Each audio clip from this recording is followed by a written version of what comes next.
Estás escuchando Onda Cero Madrid Norte.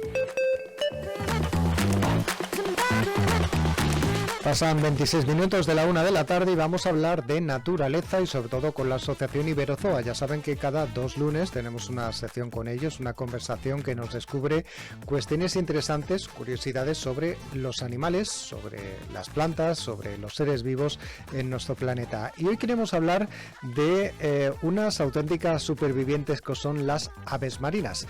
¿Por qué son tan especiales y por qué son mucho más importantes de lo que pudiera parecer? Bueno, pues vamos a descubrirlo hablando con Lucía García Alcántara, bióloga y coordinadora de la Asociación Iberozoa en Granada, a la que vamos a dar ya la bienvenida. ¿Qué tal? Muy buenas.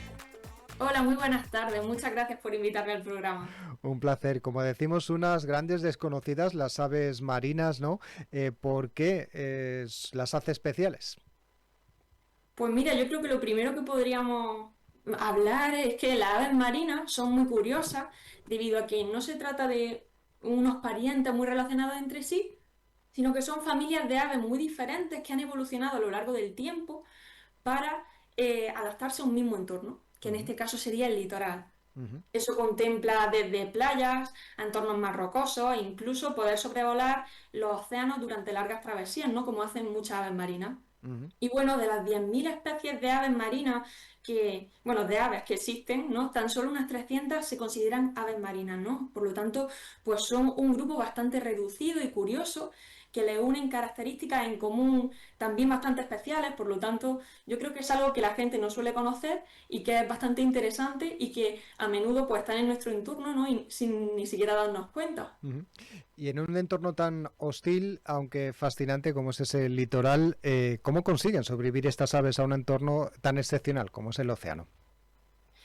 Bueno, primero podríamos destacar que como el resto de seres vivos en nuestro planeta, todos deben encontrar su espacio para sobrevivir dentro de los ecosistemas, ¿no? Entonces, cada especie de ave marina va a encontrar una serie de estrategias para así poder alimentarse, criar, ¿no? Encontrar un lugar de refugio y cada una tendrá características diferentes. Pero como decía, las aves marinas en sí tienen una serie de estrategias en común para sobrevivir a, pues eso, el entorno del litoral. Uno de los ejemplos más curiosos, diría yo, es la glándula de sal. Si hacemos un ejercicio de imaginación, ¿no? Y de pensar que un ser humano, pues de pronto decide mudarse al océano. Uno de los grandes retos que tendría este ser humano sería poder hidratarse, ¿no? Una fuente de agua dulce de la que poder obtenerse ese agua. Bueno, las aves marinas no tienen eso, tienen solamente el océano y para poder aprovechar ese agua surge este órgano. Se trata de una glándula que se encuentra entre los ojos, justo encima del pico, y sirve para recoger todo ese exceso de sales que han obtenido al ingerir el agua, se recoge de la sangre y se expulsa a partir de las narinas desde una solución hipersalina. Sería como eso que vemos a veces a la gaviota hacer, como si fuera un estornudo. Y con ello lo que consiguen es echar todo ese exceso de sales y utilizar el agua en vez de tener que buscar una fuente de agua dulce en tierra firme. Tengo entendido que esta no es la única curiosidad sobre las aves marinas que, digamos, les ha obligado a adaptarse a ese lugar, ¿no? En este caso era, por la sal que hay en el agua. También, por ejemplo, ¿cómo hacen las aves marinas para, por ejemplo, el poder volar a pesar de que están cerca del agua y eso moja las propias alas? Pues bueno, esto también es bastante curioso porque si pensamos en una ave mojada tiene muchos perjuicios, ¿no? Por ejemplo, las aves utilizan su plumaje para poder termorregularse, ¿no? Para tener su temperatura. Al mojarse tienen el riesgo de sufrir hipotermia, ¿no? Y eso les podría conducir incluso a la muerte en un caso muy, muy extremo. Y en segundo lugar, al coger las plumas del agua, esto lo que les va a hacer es que ganen mucho peso y al también estropearse esa estructura de las plumas no podrán alzar el vuelo. Al no poder volar, pues tendrán bastantes dificultades para alimentarse, escapar de posibles amenazas. Entonces, ¿cómo sobreviven a esto las aves marinas?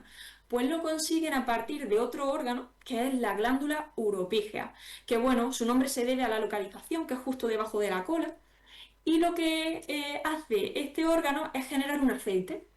Y como todos sabemos, pues el aceite y el agua se llevan regular. Entonces ellas lo que hacen es peinar sus plumas con ese aceite, generando una capa impermeable en su cuerpo. Esto sería como ponerse un neopreno. Ujú. Entonces a la hora de volar, cuando reciben salpicaduras o incluso ante chapuzones, pues sus plumas pueden permanecer bastante secas y así alzar el vuelo nuevamente. Ujú. Qué interesante. Bueno, si te parece, Lucía, vamos a hablar de alguna ave en especial, por ejemplo, de los cormoranes. Pues los cormoranes son un ejemplo bastante curioso y sobre todo en relación a esto que hablábamos ahora del aceite, ya que son la excepción. El cormorán grande es un ave que puede llegar hasta 1 metro de longitud, un poquito más de envergadura, con una pluma muy oscura y un pico naranja. Se puede ver en el litoral, pero también incluso un poco más hacia el interior, pues a veces hacen estancias en embalses, ¿no? En entornos acuáticos diferentes. Pero bueno, lo que tiene de curioso el cormorán es que al no tener ese aceite, al igual que muchas otras aves marinas, pierde impermeabilidad y por lo tanto flotabilidad. Y con ello lo que consigue es poder bucear. El cormorán se sumerge y consigue cazar sus presas, pero claro, luego para alzar el vuelo tiene ese problema, ¿no? Está mojado. Y para ello lo que hace es abrir sus alas en las playas y ponerse a secarse con el sol. Al igual que haríamos muchos de nosotros. Se Ujú, pone hasta secarse y una vez seco ya vuelve a alzar el vuelo. ujú. Otras aves marinas, a lo mejor el cormorán es menos conocido, decimos que otras aves marinas, por ejemplo, son las gaviotas, de la que, por cierto, no solamente encontramos en el litoral, aquí en Colmenar Viejo, donde tenemos nuestra sede, nos encontramos con gaviotas cerca del vertedero de residuos que hay en Colmenar Viejo. ¿Qué podemos contar de de esta otra especie? Sí. Pues definitivamente las gaviotas terminan siendo las protagonistas de nuestras aves marinas, son las que muchas veces vemos, no solamente en el litoral, como decimos, a veces pues son protagonistas también de vertederos. Y bueno, me gustaría romper una lanza por las gaviotas, ya que muchas veces tienen como prejuicios la sociedad acerca de ellas. Y es que primero hay gran diversidad de gaviotas, no solamente la gaviota patia amarilla, que es la que más vemos, existen pues más tipos de especies que bueno, eso lo que ejerce es riqueza, riqueza de nuestro litoral, de biodiversidad. Y en segundo lugar, las gaviotas realmente no son sucias, ellas son aves generalistas. Eso implica que pueden utilizar diferentes alimentos, refugiarse en diferentes sitios, ¿no? Están abiertas a diferentes como experiencias en su hábitat. Ujú. Y, pues bueno, utilizan estos recursos de la basura que nosotros, por desgracia, generamos en abundancia, mando también un mensaje de reflexión, ¿no? De cuánto nuestra sociedad humana está generando residuos que al final, pues los seres vivos que hay en el entorno intentan utilizar también para sobrevivir, pero no por ello son sucios o se relacionan solamente con la basura, ¿no? Ujú.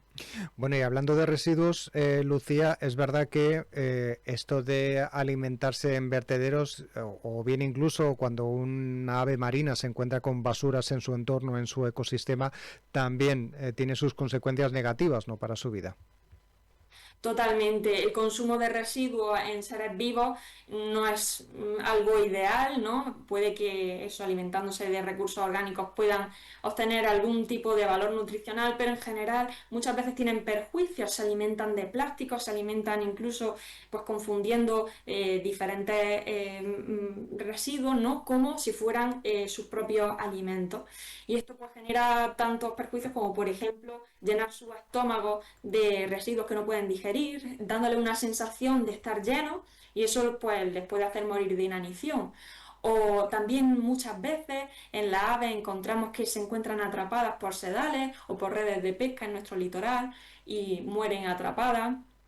Además, a día de hoy existen muchos estudios que están confirmando y observando que las aves están implementando estos residuos incluso en sus nidos, en la cría de sus aves, ¿no? De las crías que están generando, pues vienen desde nidos llenos de colillas, llenos de bolsas de plástico, que bueno, cada vez estamos conociendo más los impactos del ser humano a causa de todo esto de la basuraleza, que en general pues son negativos. Ujú. Ahora que hablas de basuraleza, me estaba acordando de una entrevista que tuvimos con uno de tus compañeros, que también nos hablaba justamente de basuraleza en el litoral, en el océano. Es incluso un proyecto que se llama Alborán sin basuraleza. ¿Qué te parece si nos cuentas un poco de qué trata para todos aquellos que se perdieron aquella entrevista?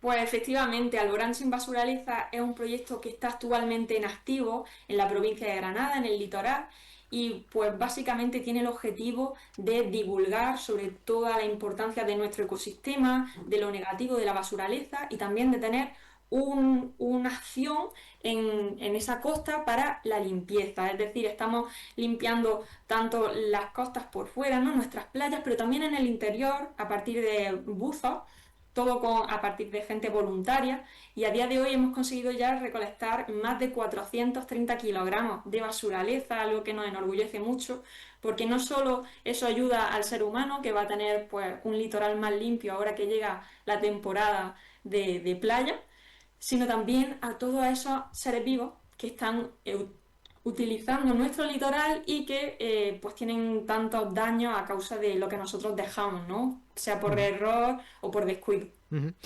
Por otro lado, también es verdad que, claro, el tema de la vasorraleza y cómo afecta a las aves marinas también tiene consecuencias, no solamente que no podamos disfrutar de estos animales o de verlos en el aire o de verlos en esas costas, sino también, bueno, pues eso, ¿no? Que no vamos a poder ir a la playa si nos encontramos con esta basura en el agua o en la arena, pero por otro lado también... en cierto modo las aves marinas son como bioindicadoras, ¿no? De cómo está la situación en ese otro ecosistema grande que es el mar. Efectivamente, las aves marinas nos sirven de bioindicadores, lo que significa que nos indican cómo está ese ecosistema que es el océano tan importante. Muchas veces se habla de que el Amazonas es el pulmón del planeta y nos olvidamos de los océanos que generan probablemente más de un 50% del oxígeno que respiramos. Y es que sabiendo cómo están esas aves marinas, si están disminuyendo sus poblaciones, si tienen alguna amenaza, podemos saber también cuál es el estado real del océano y cómo poder conservarlo y cuidarlo para seguir teniendo esos recursos tan buenos. Así que las aves pueden darnos muchos servicios y aparte de conservarlas a ellas porque son importantes, son parte de nuestra biodiversidad, pues nos ayudan a conocer mucho más todo lo que importa al planeta. Uh-huh. Bueno, hemos hablado de aves marinas, algunas curiosidades, pero me gustaría preguntarte por consejos, recomendaciones, ahora que ya estamos pensando en la playa, que nos vamos a acercar al litoral, ¿no? Aquellos que puedan, por otro lado, sobre todo para que cuando estemos en la playa, por ejemplo, con otros amigos, con familia, incluso con nuestro perro, pues no lo destruyamos, ayudemos un poco a conservar esos ecosistemas. Pues sí, la verdad que para todos nuestros oyentes, ahora que probablemente tengamos más vida cerca de nuestras costas cuando se acerca el calor, recordarles que eso, antes que una playa a nuestro servicio, es en sí un ecosistema, ¿no? Existen muchos seres vivos que viven allí. Hablábamos de los perros, que bueno, hay que tener cuidado, sobre todo en las etapas de cría de las aves. Muchas de ellas anidan en la propia playa, en la arena o incluso en zonas rocosas. Tener cuidado de que no empeoren en la crianza, el estrés de estas aves. Existen playas designadas para nuestros perros y también, pues, cuando sucede en playas que son para el uso humano, pues tener cuidado de toda la biodiversidad.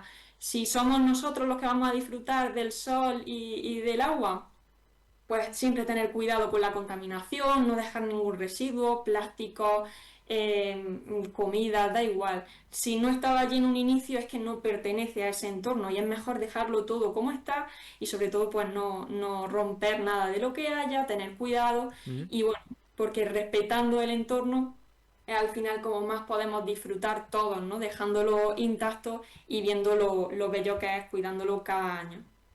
Bueno, pues nos quedamos con estas recomendaciones, esta petición para ser más limpios cuando nos acerquemos a la playa y por supuesto damos las gracias a Lucía García Alcántara, que es bióloga, además de coordinadora de la Asociación Iberozoa en Granada, por esta conversación que hemos tenido tan interesante sobre aves marinas, que nos ha dado datos curiosos sobre algunas de las especies, cormoranes, gaviotas, bueno, por qué están adaptadas y cómo se han adaptado a ese entorno un poquito hostil y poco adecuado para un ave. Muchas gracias y hasta la próxima.